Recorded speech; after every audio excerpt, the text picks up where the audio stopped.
ఈ అవినీతి చేసేదానికన్నా వ్యభిచారం చేయొచ్చు కదా అని చెప్పేసి చాలామంది అంటూ ఉంటారు. అంత దారుణ స్థితికి మాట్లాడుతూ ఉన్నారు పబ్లిక్. కొన్ని రోజులు పోతే ఖచ్చితంగా పబ్లిక్ ఈ అవినీతి చేసేటువంటి అధికారుల మీద రివోల్ట్ అవుతారు. ఖచ్చితంగా ఎమ్మడిబడి కొట్టేటువంటి పరిస్థితి కూడా రాకపోదు. మేము పడగొడతాం, గవర్నమెంట్ని దించుతాం అని చెప్పి హెచ్చరికలు జారీ చేస్తారు కదా. హలో, నేను మిస్ రావు. ఏసీబీ వాళ్ళు కనుక రైడ్ చేస్తే ప్రభుత్వ ఉద్యోగుల్లో 90% దొరుకుతారు. అసలు అవినీతి చేయకుండా, లంచం ఇవ్వకుండా పనిచేసేటువంటి అధికారులు చాలా తక్కువ ఉంటారు. ఇలాంటి పరిస్థితి ఉంటే ప్రభుత్వ యంత్రాంగంలో వాళ్ళేమో పిఆర్సీ కావాలంటారు. ఎప్పటికప్పుడు పిఆర్సీ వేయాలి, జీతాలు పెంచుకోవాలి. ఇదే వాళ్ళ యావంతా ఇదే. వాళ్ళ హక్కు అంటారు దాన్ని, పిఆర్సీ వేయాలని చెప్పి. లక్షల రూపాయల జీతాలు తీసుకుంటున్నారు. యావరేజ్న 70,000 రూపాయల జీతం తీసుకుంటున్నారండి. అసలు ఎక్కడ దాకా ఎందుకు, నాకు తెలిసినటువంటి ఒక హిందీ పండిట్టు, మీరు ఆశ్చర్యపోతారు, 1,70,000 రూపాయలు ఆవిడ పెన్షన్ కింద తీసుకుంటున్నారు.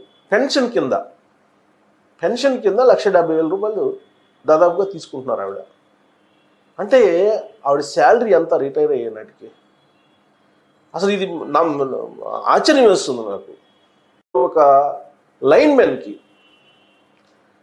రిటైర్మెంట్ పెన్షన్ రిటైర్ అయిన తర్వాత 70,000 వస్తుందంట.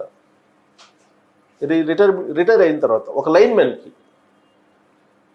మరి ఇలాంటి సిచ్యువేషన్లో ప్రభుత్వాలను ఎవరు కాపాడుతాడు?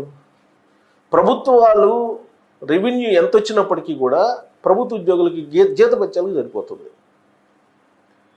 ₹99 జీతభత్యాలు సరిపోతుందని చెప్పి ఆర్థిక మంత్రి పయ్యావుల కేసు అసెంబ్లీ వేదికగా చెప్పారు ఆయన. ఈ అవినీతి చేసేదానికన్నా వ్యభిచారం చేయొచ్చు కదా అని చెప్పేసి చాలామంది అంటూ ఉంటారు. అంత దారుణ స్థితికి మాట్లాడుతూ ఉన్నారు పబ్లిక్. కొన్ని రోజులు పోతే ఖచ్చితంగా పబ్లిక్ ఈ అవినీతి చేసేటువంటి అధికారుల మీద రివోల్ట్ అవుతారు. ఖచ్చితంగా ఎమ్మడిబడి కొట్టేటువంటి పరిస్థితి కూడా రాకపోదు. ఒకవైపు ఏమో కరప్షన్, ఇంకొక వైపు ఏమో జీతాలు కావాలంటారు. ఇప్పుడు పిఆర్సీ వేయాలి అంటారు.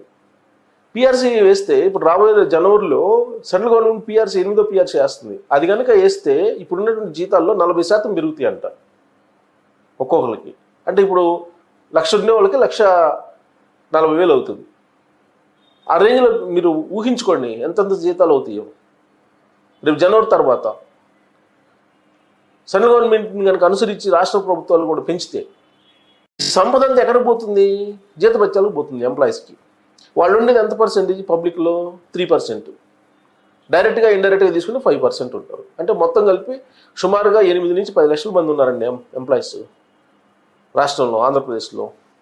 మరి వాళ్ళు జీతభత్యాలకు సరిపోతుంది ఆంధ్రప్రదేశ్ ప్రజల రెవెన్యూ మొత్తం కూడా 90% వేసుకోవచ్చు. 90% ఉద్యోగుల పరిస్థితి ఇలా ఉంది.